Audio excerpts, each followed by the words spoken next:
Ils savent faire, donc le programme est très bien tracé. On fait à peu près 50 000 hectares par an.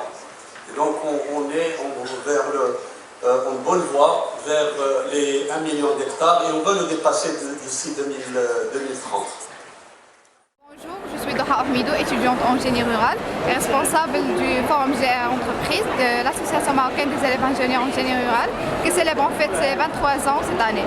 Alors aujourd'hui on s'est réunis dans la deuxième édition du salon de l'IAV Hassan II et plus précisément la 22e édition du forum GR Entreprise sous le thème la gouvernance des ressources en eau, le défi à remporter face à la crise climatique au cœur de la dualité offre et demande.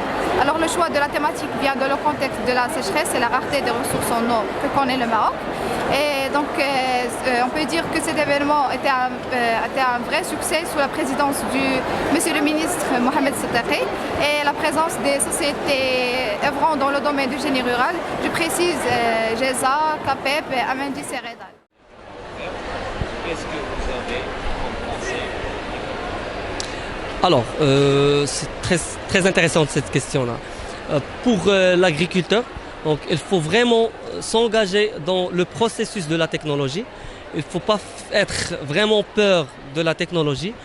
L'utilisation de drones, donc il suffit juste de consulter un peu une petite présentation des caractéristiques et des avantages du drone par exemple, surtout les drones de pulvérisation, et savoir quelles sont les limites qu'on peut arriver avec ces technologies.